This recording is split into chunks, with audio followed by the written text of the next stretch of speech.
Praise the lord. హల్లెలూయా. దేవుని పరిశుద్ధ నామానికి మహిమ కలుగును గాక. మన ప్రభు అయినటువంటి యేసుక్రీస్తు నామములో మీకు శుభములు తెలియచేస్తున్నాం. మన కర్మేల్ రివైవల్ మినిస్ట్రీస్ ద్వారా దేవుడు అనుగ్రహించుచున్న ఈ అనుదినపు అభిషేక వర్తమాన కార్యక్రమాలు మీకు మీ కుటుంబాలకి క్షమమును ఆశీర్వాదమును దీవెని కలిగింప చేస్తున్నాయని మేము ప్రార్థనా పూర్వకంగా ఈ పరిచర్య చేస్తున్నాం. దేవుని యొక్క ఆత్మ ద్వారా ఆయా సమయంలో ఆయా సందర్భంలో దేవుడు మనకు తన యొక్క ఆలోచన మనకు అనుగ్రహిస్తూ ప్రతిదినం తన యొక్క లేఖనాల ద్వారా మనల్ని ఆయన బలపరుస్తూ వస్తున్నారు. అందుకే దేవునికి మహిమ కలుగును గాక. ఆమేన్. హల్లెలూయా. ప్రియమైన దేవుని బిడ్డలారా, ప్రతి ఉదయం 5:30 ఈ వాక్యం వస్తుంది. అలాగే మీరు సాయంకాలం కూడా 5 గంటలకి ఒక 1 minute షార్ట్ వీడియోస్ కూడా ఉన్నాయి. వాటిని కూడా మీరు వింటూ దేవునిలో మీరు బలపడాలని దేవుని యొక్క సేవకులుగా కోరుకుంటున్నాం. ఆమేన్. హల్లెలూయా. మన ప్రభువైన యేసుక్రీస్తు ఈ భూమి మీదకి వచ్చినటువంటి ఆ దినాలలో ఆయన అన్నాడు, నేను లోకమునకు వెలుగై ఉన్నాను. హల్లెలూయా. సో యేసు ప్రభు లోకానికి వెలుగై ఉన్నాడు, దేవుడు వెలుగై ఉన్నాడు అన్న విషయాన్ని మనం గుర్తించాలి. దేవుడు వెలుగై ఉన్నందువలన మానవులైన మనకు ఉపయోగం ఏంటి, మనకు కలుగుతున్నటువంటి ఆ యొక్క ప్రత్యేకతలు ఏంటి, ఆ దేవుని యొక్క వెలుగు ద్వారా మనకేం కలుగుతుంది, మనకేం అర్థమవుతుంది, మనమేం అనుభవించగలం, ఈ విషయాలు మనం ఆలోచించవచ్చు. సో కీర్తనకారుడైన దావీదురాజు అంటాడు 27వ కీర్తన 1వ వచనంలో, యెహోవా నాకు వెలుగు, యెహోవాయే నాకు రక్షణ అయి ఉన్నాడు. సో దేవుని యొక్క వెలుగు మనకు రక్షణను కలుగు చేస్తుంది. ఆమేన్. హల్లెలూయా. సో దేవుని యొక్క వెలుగు ద్వారా మనము రక్షించబడుతున్నాం అన్న విషయాన్ని గుర్తించాలి. దేవుని బిడ్డలారా, ఆధ్యాత్మికంగా దేవుడు మనకు వెలుగే ఉన్నాడు. అందువలన మన జీవితంలో వెలుగు ప్రకాశించుచున్నప్పుడు చీకటి వెలుగు ద్వారా వెళ్ళగొట్టబడుతూ వస్తుంది. వెలుగు ఎంతగా, ఇప్పుడు మనం అక్షర సంబంధమైన సూర్యుని చూస్తున్నాం. సూర్యోదయం అవుతున్నటువంటి వేళలో సూర్యుడు ఇంకా బయటికి రాకమునిపే, అనగా 5-5:30 ఆ టైంలో వెలుతురు మసక వెలుతురు ఉంటుంది, వెలుతురు వస్తూనే ఉంటుంది. కానీ సూర్యుడు ఇంకా రాకపోయినా వెలుగు కనబడుతూ వస్తుంది. ఆ వెలుగు ద్వారా చీకటి అనేది పారిపోతూ వస్తుంది, చీకటి అనేది దూరం అవుతూ వస్తుంది. ఆ విధంగానే ఆ వెలుగు ఎంతగా సూర్యుడు బయటకు వచ్చేసిన తర్వాత సూర్యుని యొక్క రూపం ఉదయం 6 గంటలు 6:30 ఆ టైంలో మనం చూడొచ్చు ఆ సూర్యుని యొక్క ప్రకాశం. ఆ విధంగా సూర్యుడు మిట్ట మధ్యాహ్నానికి వచ్చేటప్పటికి అధికమైన ప్రకాశం కలుగుతుంది. సో ఎప్పుడైతే సూర్యుని యొక్క ప్రకాశం అధికమవుతుంటుందో చీకటి ఆ విధంగా తొలగిపోతూ ఉంటుంది. ఆధ్యాత్మికంగా దేవుడే మనకు వెలుగు కనుక ఆ వెలుగైన దేవుడు మన మీద ప్రకాశించినప్పుడు మన అంతరంగాల్లో ఉన్నటువంటి లేక మన జీవితంలో ఉన్నటువంటి ప్రతి విధమైనటువంటి పాపము, ప్రతి విధమైనటువంటి దోషము, ప్రతి విధమైనటువంటి శాపం మన జీవితంలో నుండి దేవుడు విడుదల అనుగ్రహిస్తాడు. దేవునికి మహిమ కలుగును గాక. ఆమేన్. హల్లెలూయా.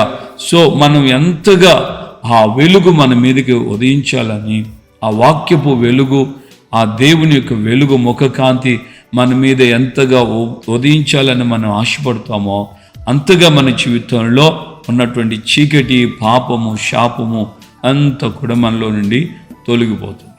ఆమేన్. హల్లెలూయా. సో ఇక్కడ రెండవదిగా మనం గమనించినప్పుడు పితరుడైనటువంటి మోషే దేవుని సన్నిధిలో అత్యధిక సమయం దేవుని సన్నిధిలో గడిపాడు. 40 రాత్రింబగళ్ళు 2 సార్లు దేవుని సన్నిధిలో ఆయన గడిపాడు కదా. ఆ విధంగా దేవునితో ఆయన ఉన్నటువంటి ఆ కాలంలో దేవుని యొక్క ముఖ ప్రకాశం ఆ మోషే మీద ప్రకాశించినటువంటి కారణాన్ని బట్టి దేవుని యొక్క లేఖనం చెప్తుంది, మోషే కూడా ఆయన ముఖం కూడా ప్రకాశంగా మారిపోయింది. సో దేవుడే మనకు వెలుగే ఉన్నందువలన మన జీవితంలో చీకటి తొలగిపోతుంది. రెండవదిగా దేవుని యొక్క ముఖం, ఆ వెలుగు మన మీద ప్రకాశించుచున్నప్పుడు మనం కూడా ప్రకాశించడం ప్రారంభిస్తాం. దేవునికి స్తోత్రం. హల్లెలూయా. పాత నిబంధనలో దైవజనుడైనటువంటి పౌలు గారు మోషే యొక్క ఆ ప్రకాశాన్ని గురించి ఏమంటాడంటే, తగ్గిపోతున్నటువంటి ప్రకాశమే. మోషే ముఖం దేవుని సన్నిధిలో ఉన్నప్పుడు అక్కడి నుంచి బయటకు వచ్చిన కొంతకాలం వరకే ఉంది. తగ్గిపోయేటువంటి ప్రకాశానికే వారు ఆ మాత్రం విలువిచ్చారు, ఆ మాత్రం భయపడిపోయారు. మనకైతే తగ్గిపోయే ప్రకాశం కాదు. మనము మన ప్రభువైన యేసే చెప్పినట్లుగా నీతిమంతులు తమ తండ్రి రాజ్యములో సూర్యుని వలె ప్రకాశిస్తూ ఉంటారు. సో మనం కూడా ఒక సూర్యునిలాగా, ఇప్పుడు కనబడుతున్న సూర్యుడే ఎలా ఉన్నాడు, ఎలా ఉంటుంది, ఆ యొక్క సూర్యుని యొక్క వేడిమి ఎండాకాలంలో అనుభవిస్తున్న పరిస్థితులు గమనిస్తుంటాయి కదా. అలాగే మనలో ఒక్కొక్కరు నీతిమంతులై ఉన్నటువంటి ఆ వ్యక్తుల యొక్క జీవితాల ద్వారా వారి యొక్క వెలుగు సూర్యుని వలె ప్రకాశిస్తూ ఉంటారని ప్రభు కూడా చెప్పాడు. అంటే మన ప్రకాశం ఎన్నడూ కూడా తగ్గిపోనే తగ్గిపో. దేవునికి మహిమ కలుగును గాక. ఆమేన్. సో నీకు కావలసినటువంటి ఆ యొక్క ప్రత్యేకత ఏంటంటే నీవు దేవుని సన్నిధిలో ఎక్కువగా గడపాలి. రెండవదిగా నీవు దేవుని ద్వారా నీతిమంతుడు అవుతూ ఉండాలి. నిరంతరం బావుగా ఇంకా ఇంకా ఇంకా చూడండి, మనము పుట్టినప్పటి నుండి, మానవుడు పుట్టినప్పటి నుండి చచ్చిపోయేంత వరకు స్నానం చేస్తానే వస్తాడు. ఎందుకని ఏ రోజు కావలసిన ఆ రోజు. ఈ ఎండాకాలంలో అయితే మనం ఒక్కొక్కసారి 2 సార్లు 3 సార్లు కూడా చేస్తుంటాం. ఎందుకంటే చెమట శరీరంలో నుండి వస్తున్నటువంటి ఆ చెమటను బట్టి మనకు ఆ పరిస్థితి తలెత్తుతుంది. ఆ విధంగానే మనం ఆధ్యాత్మికంగా కూడా దినదినము బాగా ఎక్కువగా దేవుని చేత పవిత్రపరచబడాలి. దేవుణ్ణి అడగాలి, ప్రభువా మీ రక్తంతో నన్ను కడగండి, పరిశుద్ధపరచండి, నన్ను పవిత్రునిగా పవిత్రాలుగా మార్చండి అని నువ్వు దేవుణ్ణి అడగటం ప్రారంభిస్తే నిశ్చయముగా ఆయన నిన్ను కడిగి పవిత్రునిగా చేస్తాడు. దేవునికి మహిమ కలుగును గాక. ఆమెన్. ప్రార్థన చేసుకుందాం. ప్రేమగల తండ్రి, మీ పాదాలు స్తోత్రాలు. ఉదయకాలం ముందు మాతో మీరు మాట్లాడి మమ్మల్ని మీరు ధైర్యపరిచారు, బలపరిచారు. అందుని బట్టి మీకు స్తోత్రం. నిజమే, మీరు లోకానికి వెలుగై ఉన్నారు. వెలుగై ఉండటం వల్ల మాకు కలుగుతున్న ప్రయోజనాలు మీరు తేటపరిచారు. అయ్యా, మాలో ఉన్న చీకటి తొలగిపోతుంది. అంత మాత్రం కాదు, మేము ఎంతగా మీ సన్నిధిలో గడుపుతామో మీ యొక్క తేజస్సు, మీ ప్రకాశం, మీ మహిమ మా మీద ఉదయించినప్పుడు మేము కూడా సూర్యుని వల్లే ప్రకాశిస్తామని, క్రొత్త నిబంధనలో మా ప్రకాశం తగ్గిపోదని, పాత నిబంధనలో పితృడైన మోషేకి తగ్గిపోయే ప్రకాశమే అని మాకు విశదీకరించారు. కనుక మేము చేయవలసిన కార్యమల్లా ఎక్కువగా మీ సన్నిధిలో గడపటం, మీ ద్వారా మేము అనుదినము పవిత్రపరచబడి పరిశుద్ధపరచబడి మీ సన్నిధిలో మేము ఎదగటం.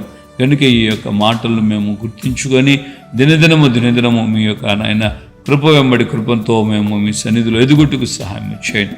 ఘనత, మహిమ, ప్రభావాలు మీరు మాత్రమే పొందమని యేసయ్య పరిశుద్ధ నామములో ప్రార్థన చేసి పొంది ఉన్నాము తండ్రి. ఆమేన్. మన ప్రభు అయిన యేసుక్రీస్తు కృపయు, తండ్రి అయిన దేవుని ప్రేమ, పరిశుద్ధాత్మిక అన్యోన్య సహవాస సమాధానం ఇప్పుడు ఎల్లప్పుడూ సకల పరిశుద్ధులు మనకును, ప్రాముఖ్యంగా దేవుని వాక్యపు వెలుగు ద్వారా, దేవుని వెలుగు ద్వారా జీవితాన్ని కొనసాగించడానికి తీర్మానం చేసిన వారందరికీ కృపయు, సన్నిధి, సమాధానం తోడుగా ఉండి నడిపించును గాక. ఆమేన్. ఆమేన్. ఆమేన్. హల్లెలూయా. ప్రభుపేట అందరికీ వందనాలు. మన ప్రభువే మనకు వెలుగై ఉన్నాడు. ఆ వెలుగులో మనం జీవిద్దాం, రక్షించబడదాం. ఆయన వల్ల మనం మారుతూ ఆయన యొక్క రాజ్యంలో ప్రవేశిద్దాం. కృప మనకు తోడుగా ఉండను గాక. దయచేసి లైక్ చేస్తూ అనేకులకు షేర్ చేయండి. దేవుడు నిత్యముగా మిమ్మల్ని, మీ కుటుంబాలను ఆశీర్వదిస్తాడు. ఆమేన్.